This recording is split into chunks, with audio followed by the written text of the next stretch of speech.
Hi everyone, I welcome you all on English Food India. In today's video, we are going to discuss three poems.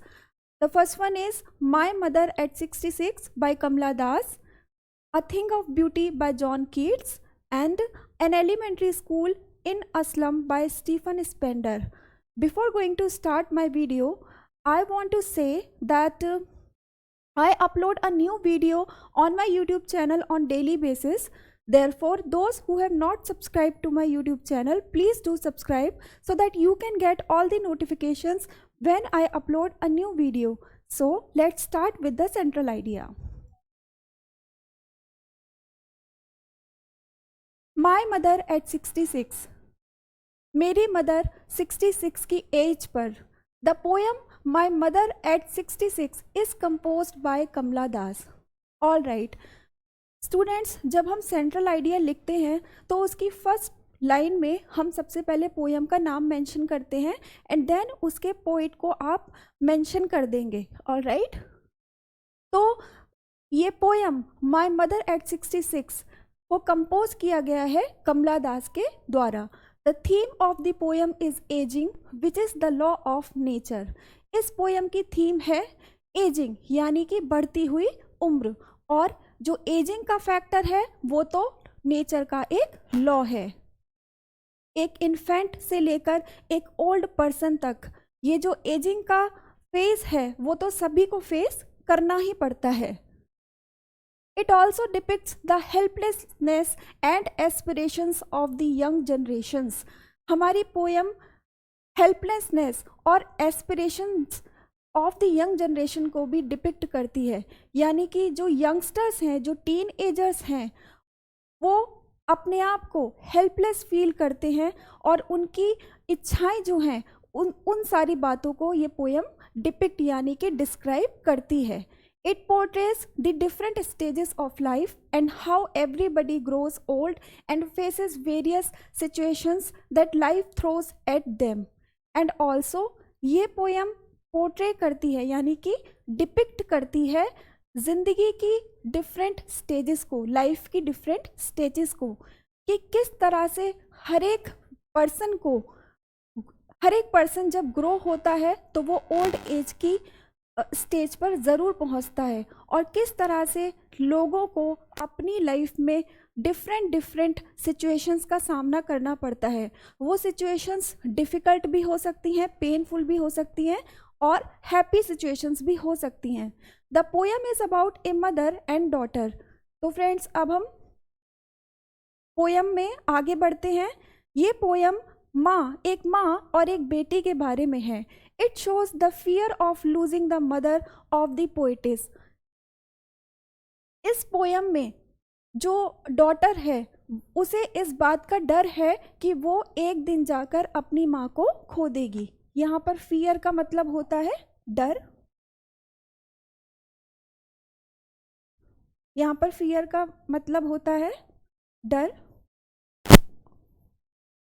Losing का मतलब खो देना.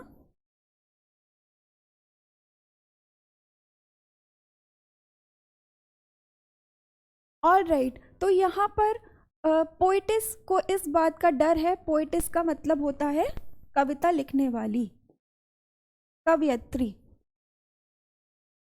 All right, तो यहाँ पर कवयत्री को यानी कि पोइटिस को इस बात का डर है कि वो एक ना एक दिन जाकर अपनी माँ को खो देगी.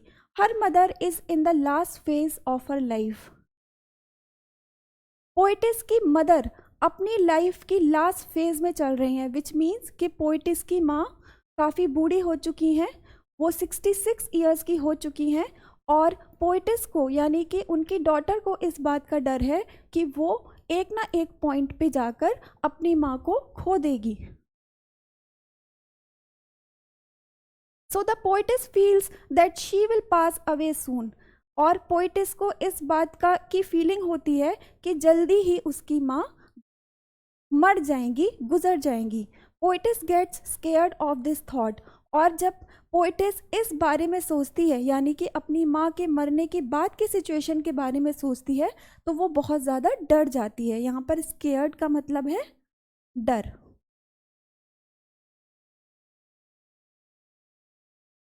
To come out of this negative thought, she looked outside of car.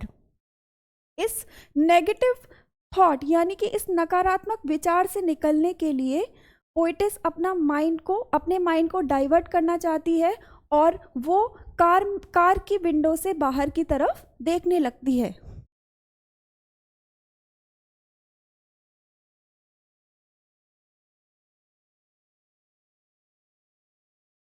All right. The world outside was full of life and activity. And जब पोइटस कार की विंडो से बाहर की ओर देख रही है तो वो ये देखती है कि ये दुनिया किस तरह से full of life and full of activity है. दैट विच मीन्स कि इस दुनिया में कितनी सारी एक्टिविटीज़ चल रही होती हैं, कितने सारे लोग अपने अपने काम कर रहे होते हैं. The young trees seemed running fast. और उसे दिख रहा है कि जो छोटे छोटे पेड़ हैं, जो छोटे छोटे ट्रीज हैं, वो बहुत तेज़ी से आगे जा रहे हैं. Children looked very happy. और बच्चे बहुत ज़्यादा खुश दिखाई दे रहे हैं. At the airport they had to undergo a security check. And इसके बाद वो डॉटर एंड मदर एयरपोर्ट पर पहुंचते हैं और वहाँ पर उन्हें सिक्योरिटी चेक से गुजरना पड़ता है. एयरपोर्ट पर जब वो पहुँच जाते हैं, the पोइटिस was standing a few yards away from her mother. और जो पोइटिस है वो अपनी माँ से कुछ ही दूरी पर खड़ी हुई है. She looked again at her old mother. और वो फिर से अपनी बूढ़ी माँ की तरफ देखती है. She felt pained to look at the colourless and pale face of her mother. जब वो अपनी माँ की ओर देखती है तो उसे ये देखकर बहुत ज़्यादा तकलीफ होती है. पेन का मतलब होता है दर्द या फिर तकलीफ.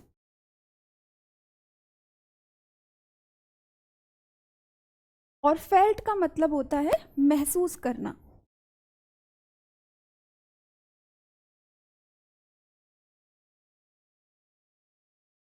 All right. तो जब वो अपनी बूढ़ी माँ की तरफ देखती है तो उसे उनके कलरलेस और पीले चेहरे को देखकर बहुत ही ज़्यादा तकलीफ होती है. यहाँ पर पेल का मतलब है पीले रंग का या फिर पीला. But hiding her tears the poetess said see you soon Amma. यहाँ पर हाइडिंग का मतलब है छिपाना एंड टीयर्स तो आप जानते ही होंगे आंसू. तो अपनी माँ के उस पेल यानी कि पीले पड़े हुए और लाइफलेस फेस को देखकर उनकी डॉटर यानी कि पोइटिस की आंखों में टीयर्स आंसू आ जाते हैं और वो बहुत ही ज़्यादा पेन फील करने लगती है. और वो अपनी माँ से कहती है कि मैं आपसे फिर मिलूँगी अम्मा. तो यहाँ पर हम अपने सेंट्रल आइडिया को कंप्लीट कर चुके हैं. आइए देखते हैं नेक्स्ट पोएम को.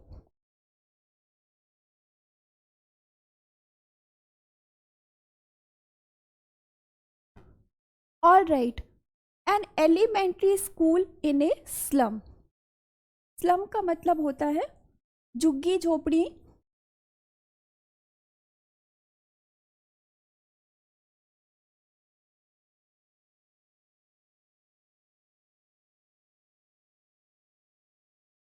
और एलिमेंट्री का मतलब होता है छोटे बच्चों का स्कूल. तो जैसा कि आपको टाइटल से ही समझ आ रहा होगा कि ये पोयम झुग्गी झोपड़ी में रहने वाले बच्चों के एलिमेंट्री स्कूल यानी कि उनके प्राइमरी स्कूल के बारे में है. The poem is composed by Stephen Spender. तो जैसा कि मैंने आपको बताया था कि जब आप सेंट्रल आइडिया स्टार्ट करेंगे तो आप उसमें पोइट का नाम भी बताएंगे. The theme of the poem is the social injustice and class inequalities faced by slum children. अब देखिए यहाँ पर दो टर्म्स हैं, social injustice and class inequality. अब देखिए स्लम यानी कि झुग्गी झोपड़ी में रहने वाले जो छोटे बच्चे हैं उनके साथ किस तरह से सामाजिक रूप से इनजस्टिस यानी कि अन्याय किया जाता है ऑलराइट, तो हमारी पोयम की एक थीम सोशल इनजस्टिस हो गई एंड क्लास इनइक्वालिटीज, और किस तरह से उन्हें दूसरे लोगों से नीचा समझा जाता है। इनइक्वालिटीज का मतलब होता है असमानताएं। तो किस तरह से, क्योंकि वो बच्चे गरीब हैं, पुअर हैं और झुग्गी झोपड़ियों में रहते हैं, उनके पास ठीक से खाने के लिए नहीं है और उनकी बेसिक नीड्स भी पूरी नहीं हो रही हैं, और उनके उस गरीबी की वजह से जो दूसरे लोग हैं उनको नीचा दिखाते हैं और उनको नीचे दृष्टि से देखते हैं। तो ये बच्चे क्लास इनइक्वालिटीज को डेली बेसिस पे फेस करते हैं। तो ये ही हमारी पोयम की थीम है, social injustice and class inequality. Social injustice से मतलब सामाजिक रूप से इन बच्चों के साथ अन्याय होता है। ऑलराइट, आइए आगे बढ़ते हैं। और स्लम चिल्ड्रन का मतलब है झुग्गी झोपड़ी में रहने वाले बच्चे।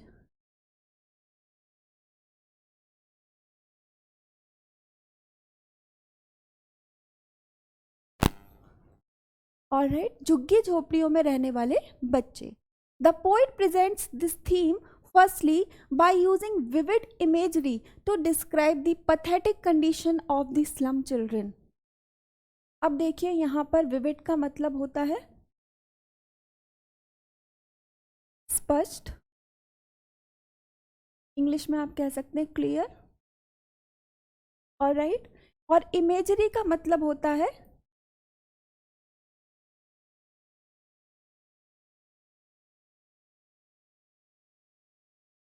seen through symbols.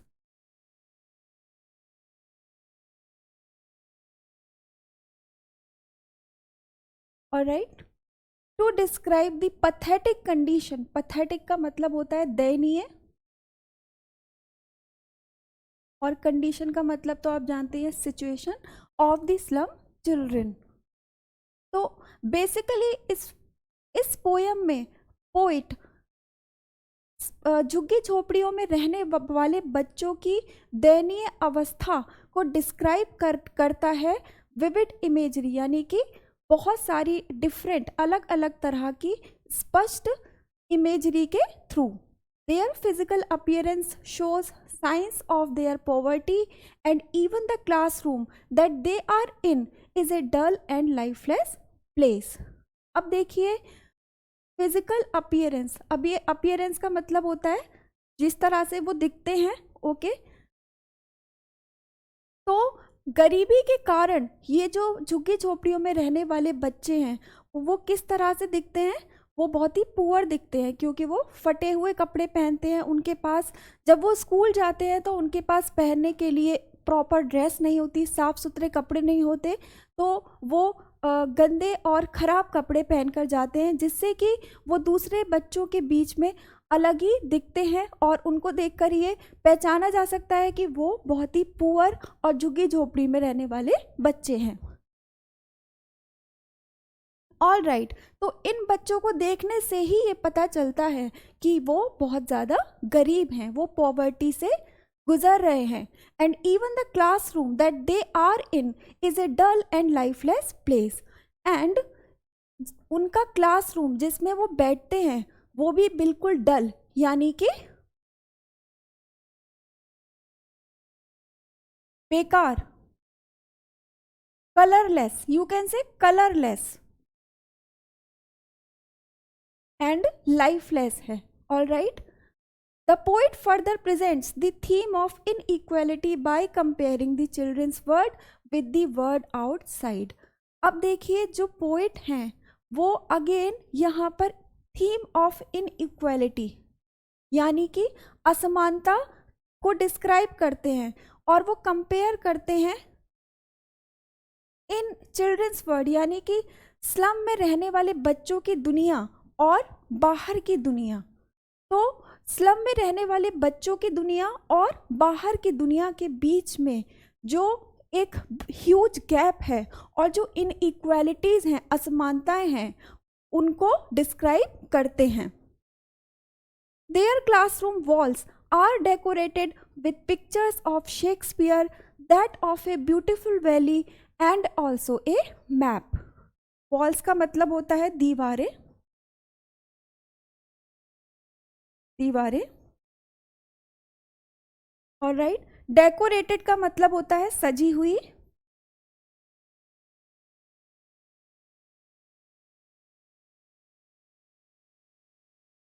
Valley, valley का मतलब होता है घाटी। और मैप का मतलब तो आप जानते ही होंगे, नक्शा, world map, India map, map of India. Alright, तो अब यहाँ पर अब इन दो लाइंस में पोइट इन बच्चों के स्कूल के क्लासरूम की बात कर रहे हैं, उसको डिस्क्राइब कर रहे हैं। उनका क्लासरूम कैसा दिखता है? उनके क्लासरूम की जो दीवारें हैं वो उसमें शेक्सपियर की पिक्चर लगी हुई है और बहुत ही सुंदर घाटी यानी कि ब्यूटीफुल सीनरी की भी पिक्चर लगी हुई है, और इन क्लासरूम में एक मैप यानी कि नक्शा भी लगा हुआ है।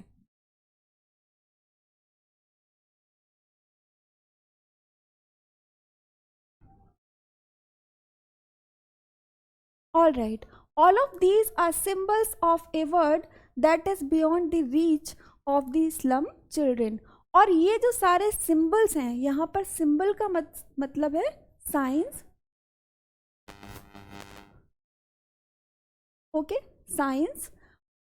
तो ये जो सारे सिंबल्स हैं वो उस दुनिया को दर्शाते हैं, उस दुनिया के बारे में डिस्क्रिप्शन देते हैं जो दुनिया इन गरीब बच्चों की रीच से यानी कि उनकी पहुंच से बाहर है। Though the pictures and the map show a world of beauty and privilege, this world is in stark contrast to the reality of the slum children. Though का मतलब होता है यद्यपि, यद्यपि, हालांकि ये जो पिक्चर्स और नक्शे हैं वो एक बहुत ही सुंदरता और बहुत ही खुशी, प्रिविलेज का मतलब होता है special rights, special rights.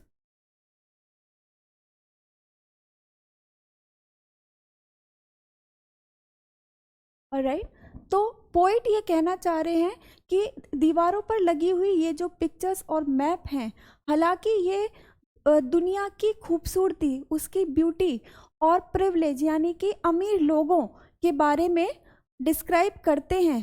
Privilege का मतलब होता है स्पेशल राइट्स, और जो रिच पीपल होते हैं ऑब्वियसली उनके पास कॉमन पीपल से ज़्यादा राइट्स होते हैं। तो इस तरह से इस वर्ड को यहाँ पर कनेक्ट किया जा सकता है। This world is in stark contrast to the reality of the slum children. और ये जो दुनिया है, ये जो ब्यूटी, ये जो खूबसूरत और अमीर लोगों की दुनिया है, वो इन स्लम यानी कि झुग्गी झोपड़ी में रहने वाले बच्चों की लाइफ की रियलिटी से बिल्कुल डिफरेंट है। The poet emphasizes on the idea that the people in authority need to take measures to end this class inequality and give the slum children a chance for a better life. अब देखिए यहाँ पर emphasize का मतलब होता है जोर देकर कहना, जोर देकर कहना। तो पोइट इस आइडिया पर जोर देते हैं और वो कहते हैं कि जो वो लोग जो कि अथॉरिटी में हैं, यानी कि हमारे समाज के वो लोग जिनके पास अथॉरिटेटिव पावर्स हैं और उन पावर्स के थ्रू वो इस समाज में परिवर्तन यानी कि चेंज ला सकते हैं। तो ऐसे लोगों को ज़रूरत है कि वो हमारे समाज में, हमारी सोसाइटी में जो क्लास इनइक्वालिटीज़ हैं यानी कि जो असमानताएं हैं उनको दूर करने के लिए मेजर्स लें यानी कि स्टेप्स लें, and give the slum children a chance for a better life. और इस तरह से वो झुग्गी झोपड़ी में रहने वाले बच्चों को भी उनके राइट्स दें, उनको समानता के अधिकार दें। ऑल राइट गाइस, तो यहाँ पर हम अपनी फर्स्ट पोएम के सेंट्रल आइडिया को कंप्लीट कर चुके हैं, डिस्कस कर चुके हैं। आइए समझते हैं next poem. All right, this is the third one, a thing of beauty. अब देखिए, थिंग का मतलब आप जानते हैं वस्तु, एंड ब्यूटी का मतलब होता है सुंदरता।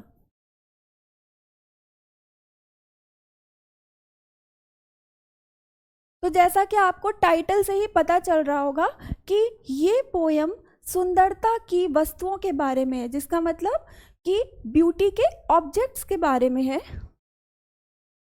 The poem is composed bye John Keats. Any beautiful object is always treasured in our mind because it provides an everlasting joy.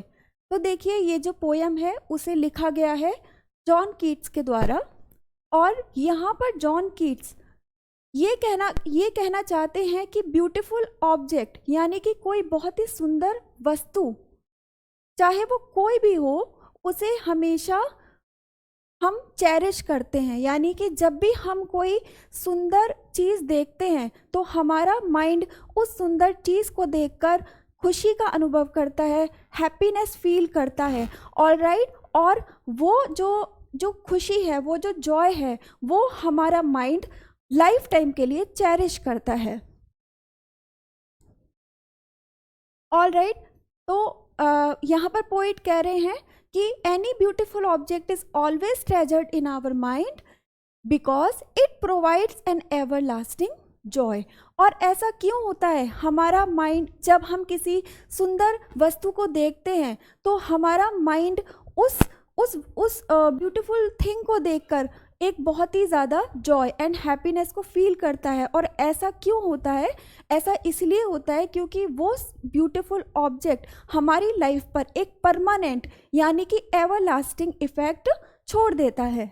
यहाँ पर एवरलास्टिंग से मतलब है कभी ना खत्म होने वाला, कभी ना खत्म होने वाला।